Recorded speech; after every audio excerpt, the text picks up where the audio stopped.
I'm so intrigued with your career, Omer. It's so completely different than mine or most I know. That is, I have a few friends who've been in the hospitality business, and I find your life, your world, so different in that you learn to live in different cultures, work with people from all different parts of the world, languages, religions, cultures, and you become much more international citizens. I was born in New York City. I still live here, and it's so different than your background and your experience set. But it must be very different for your family too. I read that you have children and that they speak 4 different languages. Yes, they do. I have 3 boys, a wonderful wife, and a soulmate. You know, you need that when you do what we do. You need a very strong partner supporting the private part of the life so we can be available around the globe for our teams, for investors, for developers. And somebody has to do the rest. And I'm very lucky. Tell us about your path. Where were you born, Omer? I was born in Istanbul, in Turkey. I'm visiting Istanbul next month for my first time. I hope you're staying in one of the Raffles or Fairmont hotel. I'm not sure. I haven't made the arrangements, but I'll be sure. I've only recently, a year ago, stayed in your new Raffles property in Boston and fell in love with it. In fact, we're having an event there very soon, all about health and longevity, and I can't wait to go. It was a wonderful property. I was so impressed, not only with the physical plant, and to see how the trend of hotels now, especially luxury hotels, being a combination of hotel and residential, but I was blown away by how well trained your staff was there. So, how did your growing up in Istanbul? How did your career path begin? Well, I went to first interior design and architectural school, which I started working on some restaurant projects. And from there on, I knew that I wanted to be on the actual people side of the business. I felt that sometimes designing the projects and once it's finished, letting it go, I enjoy the end part where the guests are enjoying your restaurants and hotels. And it made me be more interested in the hospitality studies. So from studying interior design, and I believe I would be happiest since there is a direct connection between happiness and success. I moved to Switzerland and I went to hotel management school. And from there on, I moved to US. And after studying in a college in US, then I got my first role in hospitality in the United States in a hotel called Halekulani on Waikiki Beach in Hawaii. Wow. Yeah, where I learned the art of merging European elegance with the charm of spirit of Hawaii. Well, that is a combination of cultures for sure. Was that a fun experience for you? It was great. I really enjoyed it. And then I ended up spending a little bit more time in the island. So I moved to Maui and I had a great few years with the Four Seasons Maui, where my Four Seasons journey started. Four Seasons, is it still deserve the mantle of one of the premier luxury brands that everyone, it's certainly great to have on your resume. Is it still hold the cachet that it did? Is it on the ascent? Definitely it does. Yes, of course. I mean, it's Raffles. We are in a great company with some great luxury hotel operators. What I like about us is that we have a over 100-year-old history, which both Raffles and Fairmont have that heritage, which makes us a little bit more traditional in certain aspects with many, many stories. But also we are very relevant today to today's consumer and the guest. Tell us a little bit about the heritage of Raffles. Where was the first Raffles hotel? 1887, Singapore Raffles, where the story has started. And is that still the flagship property? It is our first hotel. Obviously, there is always a strong emotion when it comes to, but the new openings such as Raffles London in Europe, it is our London opening, and Boston and Raffles. So these are, all of them are carrying the brand in different destinations with different experiences. And how do you find how exactly you'd like to balance the Raffles heritage brand, its globality, with the local culture? How do you find the right mix? And is it something you land on, or is it always evolving? At Raffles, everything we design is to create a sense of inspiration. We focus on deepening the brand's connection to arts and culture. For today's traveler, personalization and bespoke service is a true differentiator. So we are always leaning into our legendary butler service. I'm sure you've seen the Yes. Butler Did It campaign. I sure have. Which ensuring a guest's every need is met before they even know to ask. We're also working with our butlers to provide that emotionally intelligent care versus simply transactional service. So in Raffles, we focus on that. It's very important. These themes are important for a bunch of reasons, Omer, I'm guessing, in that it tells everyone who works there what's important to us.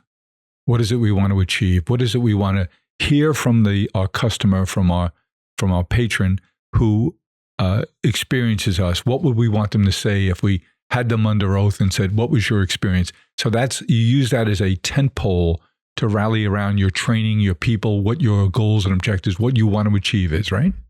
They experience something that they never thought it existed. Mm-hmm. It's beyond their dreams, it's beyond their imagination. And we connect with them on different levels that they miss us when they leave, and they come back to see us when they come back, when they return to us. And how does that translate into the residential aspect of your hotels, the people who live there? What is it they're attracted to? The properties are beautifully located, they're magnificent themselves, but does that same essence is something you want your residents to feel? Yeah, it is very related, because I think the ultimate way to judge loyalty is to have our guests end up living with us, not visiting us. And that's, for me, is the ultimate sign of a loyalty. And that for us is very important. So whether it's a residential experience or hotel experience, if somebody chooses to live with us, they obviously enjoy what we do, and we have to continue that experience on the residential side as we do it on the hotel side. And what are the big challenges of operating a very personalized business like that today? People talk about the new generation being less sensitive to other people's needs and wants, less interested in tending to them. But you do business like this globally.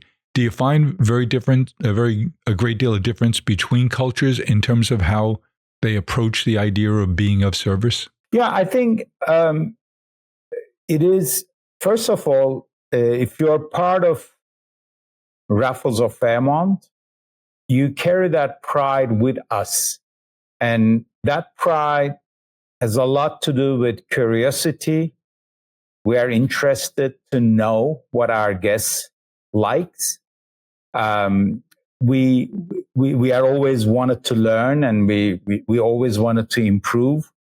So therefore, our team members carry the same energy, same spirit, same focus when it comes to making memorable stays, whether it's at Raffles or whether it's at Fairmont. So therefore, yes, there are new generations has different focuses, but when it's part of our family, whether it's Raffles and Fairmont, you're probably enjoying it. That's why you join us, because you're enjoying the hospitality in a level that that giving and caring is very, very important to us. I stay several times a year at the Fairmont in Chicago. And there's a young lady who is a great ambassador for you at the club on the 15th floor. And she's just got a big smile, and she's so welcoming of everybody who walks in the door. And I hadn't been there during COVID for a couple of years. And she had she's a big smile on her face. You can't fake that.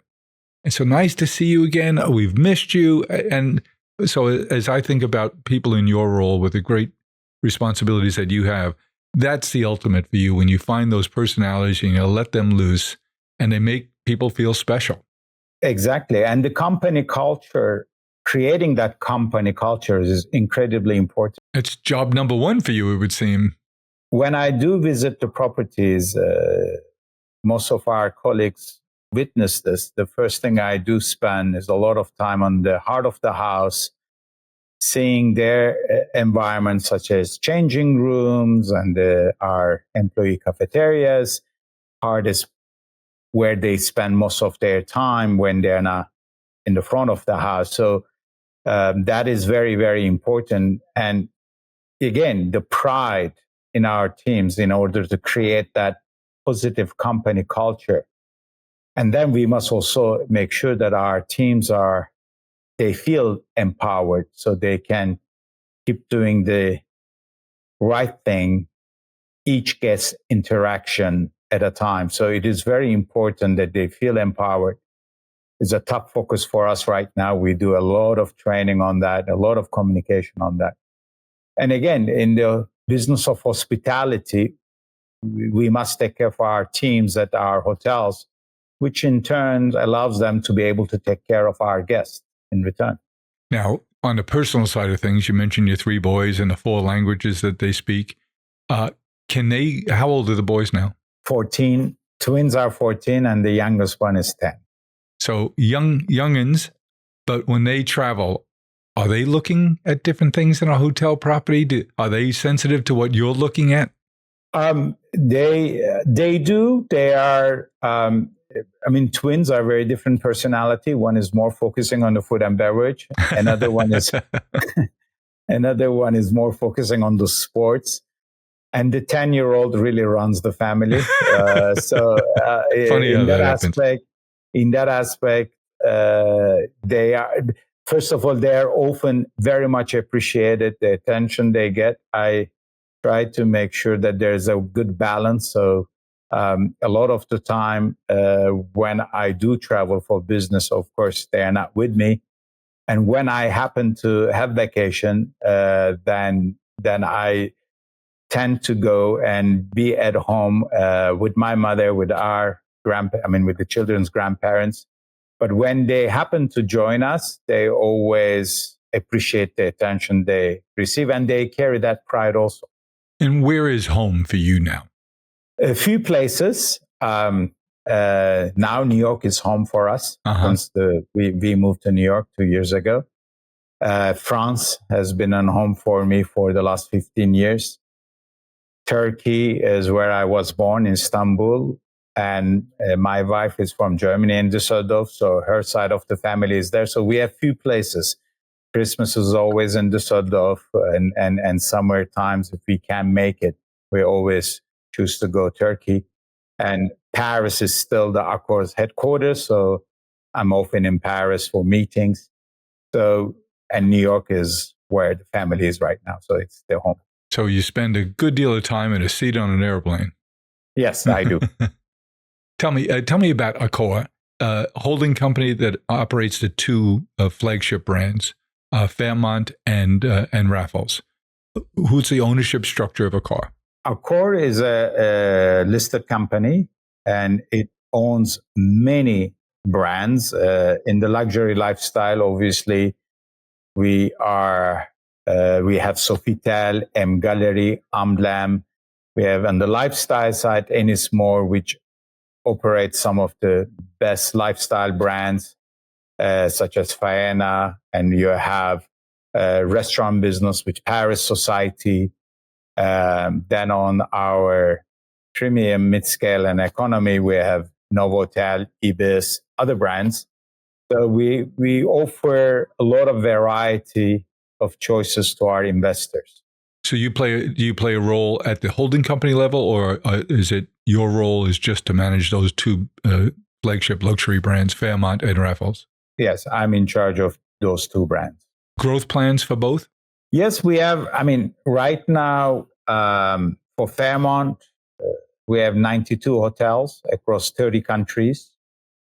This year, last year we opened recently Cape Grace and Fairmont Breakers. And this year, in 2025, we just opened La Hacienda, Costa del Sol in south of Spain. We have Fairmont Mumbai recently opened. Fairmont Prague is opening. Grand opening is in the upcoming weeks. We recently opened on April 10. And Fairmont Tokyo, which will open its doors on July 1st. Wow. So these are our Fairmont portfolio. In Raffles, we have 25 hotels across 18 countries. In 2024, we have opened Raffles Jaipur.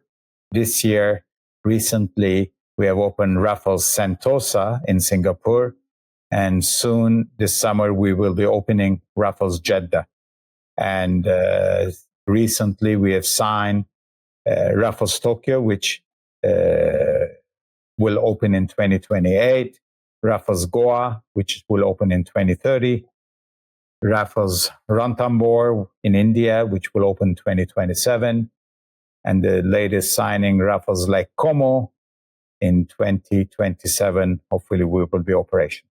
I hope my wife doesn't listen to this because she'll insist that we visit the one in Lake Como. It's one of our favorite places in the world, and I tend to share her enthusiasm for Lake Como. But wow, what a portfolio of new properties coming on board! It must be a very exciting time for you. Your company does or does not own the property? Is it owned by another group, and you manage and brand the property? We have an asset light model. And we are operating those hotels on behalf of our owners. What kind of a selection process do you have to determine who you will let be owners of your properties that you manage for them? Is an important process is first about location and where the projects are. And then obviously that location determines the partnership, vision alignment, and all that details. It's a lot of work on that from the teams, from design and technical services to the operations, to commercial. So long hours goes into that just to make sure that we are aligned for the success of those hotels that we sign.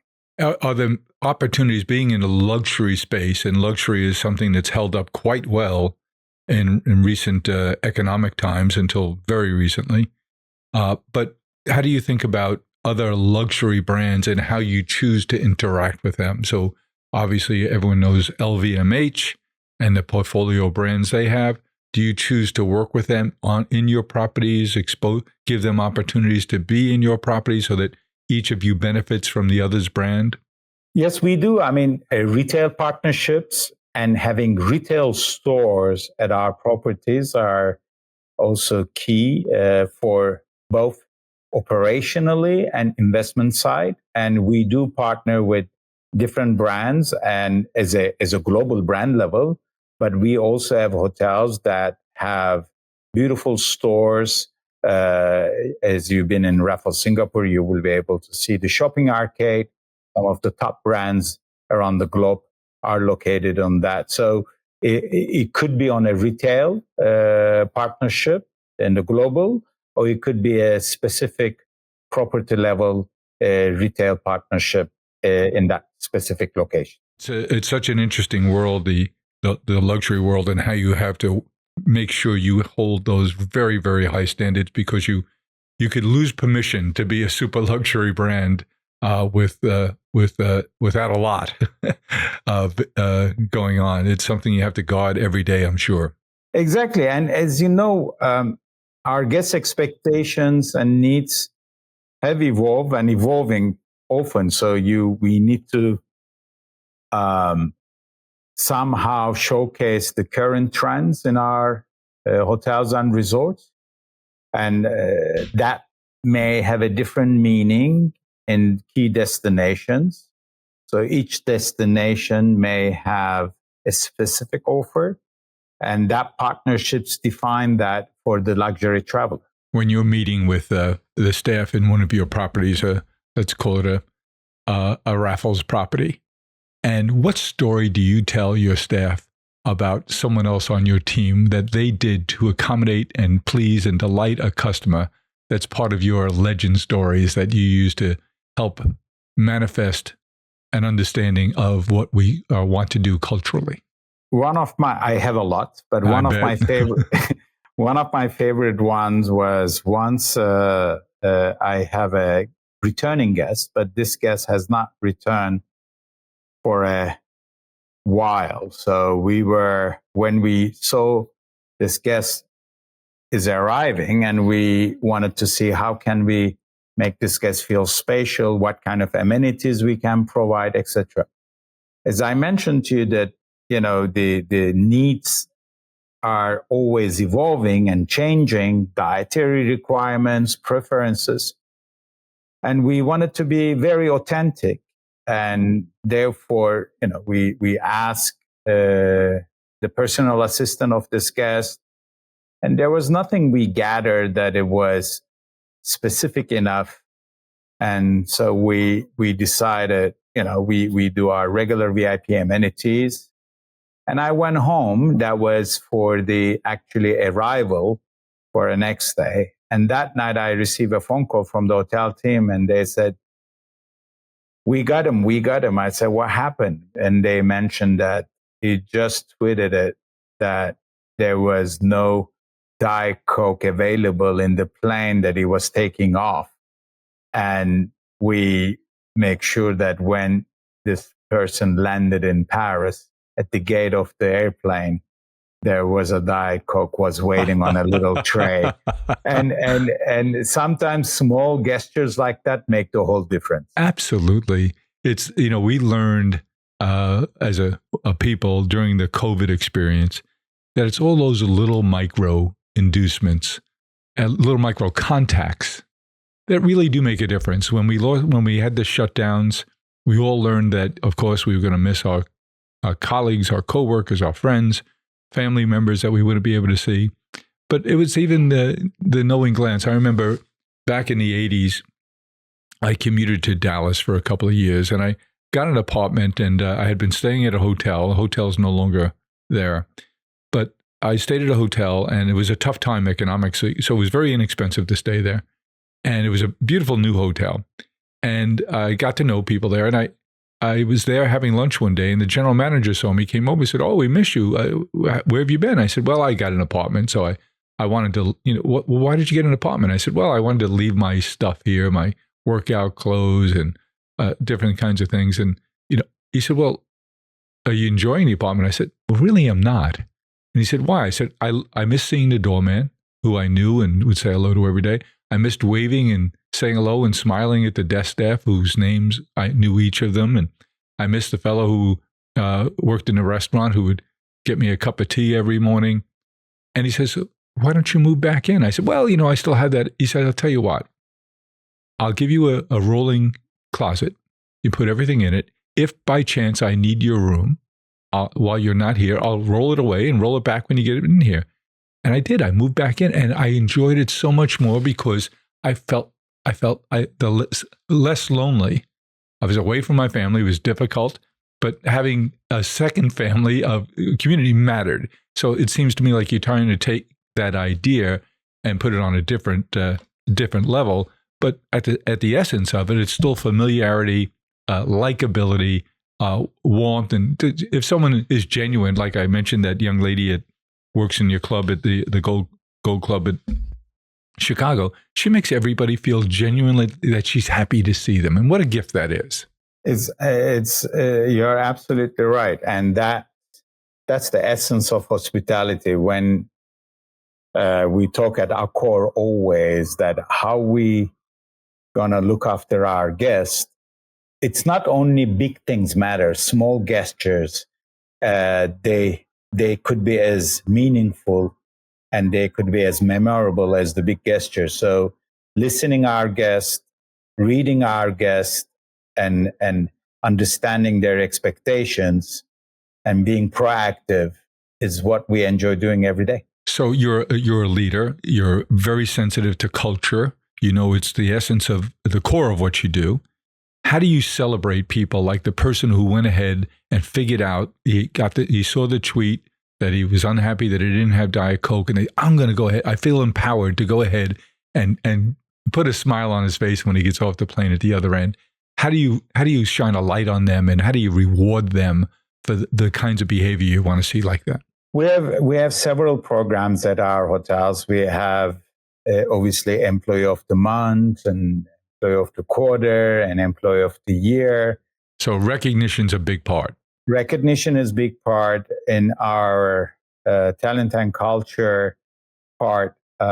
We like to share those beautiful stories, celebrate them globally within the certain platforms, communication platforms we have internally. So one is celebrating them, giving our employees the recognition they deserve, but is also creating a pattern of doing something special. For example, at Fairmont, we want to create a muscle memory that it is actually very genuine and very instant to do this every day to each guest. So we talk a lot about it. We focus on this, and we really enjoy sharing those stories with each other. Stories matter a great deal, I imagine, especially in your world. Now, what communication vehicles do you maintain? Let's say at the Fairmont, where your theme is make special happen. I mean, 3 little words, but it really does tell people how you expect them to behave and to think and to want to please people. What tools do you have available? Do you do newsletters? Are you using video a lot? Are you doing town halls? What kinds of vehicles do you maintain to get that message out about how your staff can and should make special happen? First and most is when I visit the property or when the team members visit the property, it is so easy to go and ask somebody, what have you done to make special happen today? And that's a very easy one-on-one question. Sounds like it rolls off your tongue. Exactly. And then we use technology. We have announcements, communication, just to make sure that we remain visible, but most importantly, impactful to our employees. So celebrating the best behaviors and sharing that and communicating them, but also on the make special happen, the brand creates the campaigns out of it. So whether it's advertisement, whether it's small videos on the social media, this is very, very important. We do often communicate. We have almost monthly calls with our general managers, which I personally attend. We have every weekly calls with our ExCom and corporate officers on every Monday. So we have different platforms just to make sure that we share all the ideas and all those best practices are commonly shared whichever part of the world you are in. So it is very, very important. And at Raffles, our butlers now communicate with the guests. For example, we have the Butler Did campaign, and post that campaign, we communicate with our guests via text or WhatsApp, even before they arrive. So it's already personal. Their butler's already been in touch with them. They know one another's names. Interesting. And at Fairmont, we go even if the guest wants to enjoy seamless entry with a digital key, and or they want to stream their own content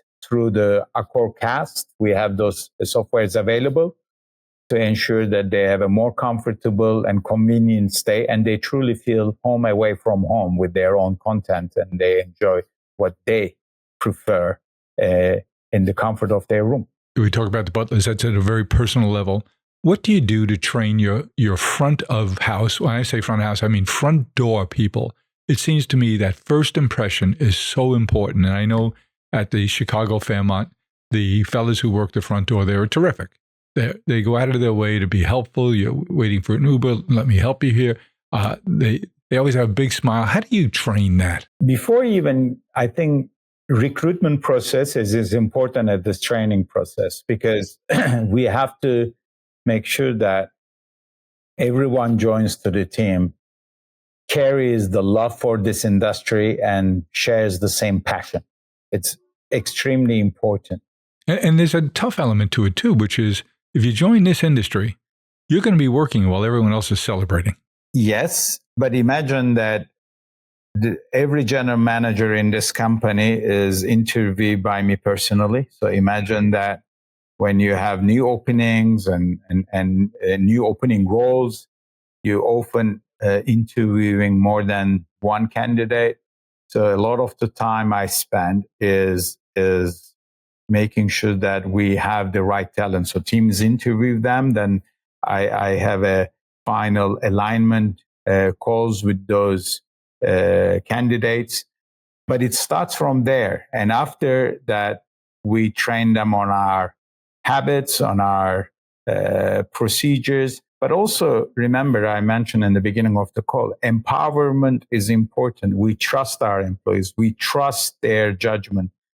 We know that they have the empathy to understand the guest needs, and they can react and they can make decisions to exceed their expectations. So part of it is training and celebrating best behaviors, but a lot of it is making sure that they feel comfortable making the right decisions when is needed.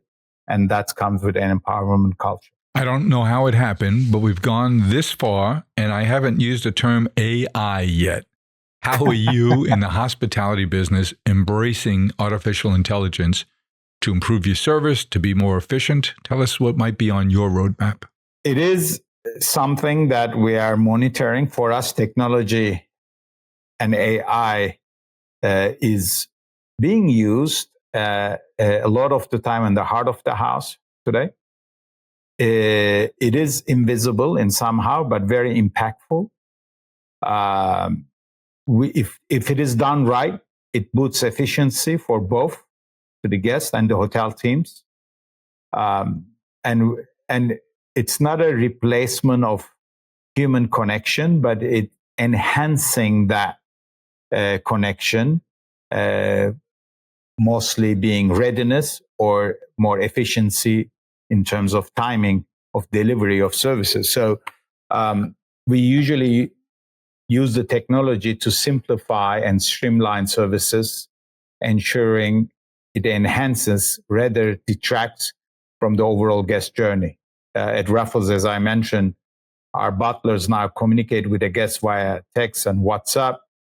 At a Fairmont, as I mentioned to you, there are different solutions to the AI, but even it could be used for defining if somebody enjoys art and if the exhibitions often change, we should be able to craft more personalized and dedicated programs for our guests when they visit our properties. So the AI is becoming very useful especially on the heart of the house, but it is not losing the human touch. It can enhance it in some ways, it sounds like. Exactly. Yeah. Tell me, if I'm a Fairmont guest, I'm in your loyalty program, what ways do you go out of your way to make sure that when I travel, I or my assistant or my AI agent know that I prefer Fairmont properties, and if there's one in the place I'm going, I'd like to stay there? How do you develop that sense of community that they want to frequent your properties above others? Recognizing our return guests, whether it comes to one of our brands, whether it is the first time, but is recognizing them, understanding their needs, proactively delivering that. And again, when they go back to one of our brands, they know that they are part of that community within the Accor, which we call it Accor All Program. So they have privileges and advantages according to their, of course, how often they use the program, that it creates a value beyond their expectations. So you use the Accor brand there so that they can trade between. So the Fairmont guest will know that Raffles is a cousin, and exactly you can you're going to get a similar experience there. Exactly, and our guests are most often they use different brands for different purposes, and we can monitor and make sure that their expectations are optimized, whether they stay with Raffles or Fairmont or any of our brands. How important is that core loyalty program, and does it marry to a reservation system? Yes, it is. It is very critical for us. It's very important. And yes, it is part of when you are a member, you have your membership number, you earn points when you travel, and those points can be used for different experiences, and that goes through our reservation system. So a big attractive feature of wanting to be a property owner and be in your portfolio is that your property is going to be managed by one of the best companies in the world. It has a very set of standards and brand expectations, and it has flow of customers, because of the reservation system, because of your promotional capability, because you can incent people in your loyalty program to come try this new property in this new market that you hadn't been in before. Absolutely. What's something that you really don't like about your job? I can tell what you really like about it. Sometimes being long hours on the plane, that's probably the only thing that I don't love. But the moment you arrive to the destination, the warm welcome, the excitement, and discovery of those new cultures, new hotels, you forget about that long haul flight very quickly. What do you do to stay mentally sharp and fit, healthy, and physically healthy with the lifestyle that you lead? How you've obviously been deliberate about it. What's on your list? In my list, stay hydrated first. Does that involve champagne at all?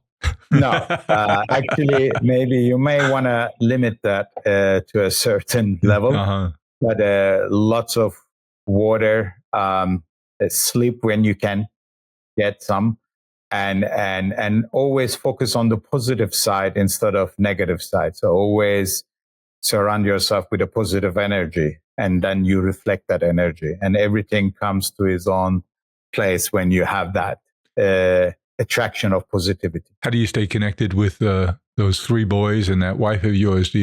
Are you a texter? You're going to be in different time zones, so calling isn't always practical. I have one internal rule: spend every weekend at home. And how do you do with that? I do. I manage most of the time. I make sure that I come back home on the weekends. Do you have any people who just live in your properties beyond not only your residence, but in the hotel part, who are just always in your properties? Yes, we do. I mean, we have a lot of the guests. They spend majority of the year at the hotels, and some of them spend 3 to 6 months a year. Different needs, different purposes.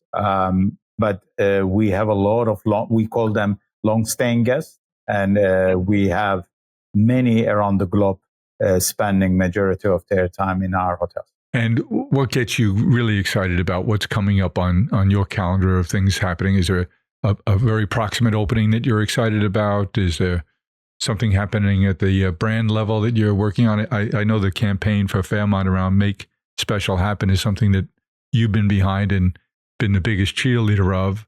Are you happy with how it's going? I'm super excited about the launch of the Make Special Happen. It has been launched. We are teasing the market, as you probably see on our social media channels. It has not been fully launched yet. The teasing started this week, but I'm very excited about it.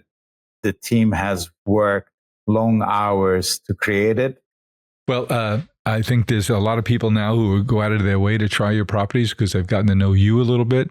I think you've had an amazing career. I can't wait to see what else you accomplish in that amazing hospitality career. It's such a different career.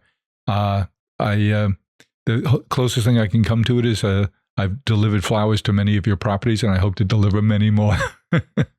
Thank you very much, Jim, and looking forward to welcome you to one of our properties. And thank you very much for your time that you share with me. Thank you, Omer. Have a wonderful weekend with those 3 boys.